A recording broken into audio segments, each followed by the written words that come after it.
जय हिंद सभी को राम राम। मैं अमन अवस्थी आपको चलिए जानकारी दे देता हूँ कि आपके पेपर में कितने नंबर होने चाहिए और कितना मार्क्स होना चाहिए। तो आपको ये जानकारी दे देता हूँ कि आपके पेपर में अगर आपके 35 35 पे तो मैं सेफ स्कोर मान सकता हूँ, लेकिन कुछ खतरनाक है, तो इसलिए आप 36 37 अगर आप कर रहे हैं तो आप सेफ स्कोर में हैं। बहुत लोग कह रहे हैं 38 40, तो मैं बता दूं 38 40 नहीं, आप 36 37 करिए।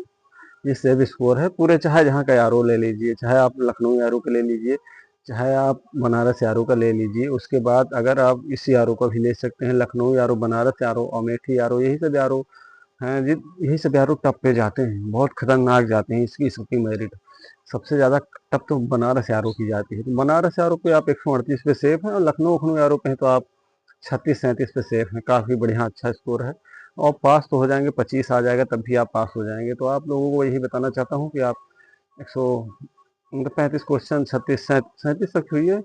सुनो तरीका बताता हूँ आपको कैसे क्या करना है। तो आपको तरीका ये मतलब फॉलो करना है कि आप जैसे कर रहे हैं क्वेश्चन, ठीक है, क्वेश्चन कर रहे हैं आप 30 तक चले गए सही से। उसके बाद आपको तुक्का कैसे लगाना है, तुक्का ऐसे लगाना है। आप समझिए दो क्वेश्चन एक आंसर आपका कट गया, ठीक है, और हो सकता है तुक्का आपको बहुत सही बहुत सटीक जानकारी देता हूँ। तुक्का कभी पहला बहुत मुश्किल से सही होता है, पहला और लास्ट वाला बहुत मुश्किल से सही होता है। लास्ट वाला चलो मान लेते हैं सही होता है, लेकिन पहला बहुत मुश्किल होता है। तीसरे और दूसरे में तुक्का छुपा होता है। आपको दूसरा भी ना लगे तो तीसरे पे आप लगा सकते हैं तुक्का। उसके बाद आपको ये नॉलेज होनी चाहिए कि तुक्का लगा तो रहे हो आप, लेकिन ये पता होना चाहिए तुक्का लगाने से पहले तरीका भी, आपका माइंड भी सही से काम करना चाहिए। माइंड काम करना चाहिए, इसका मतलब क्या?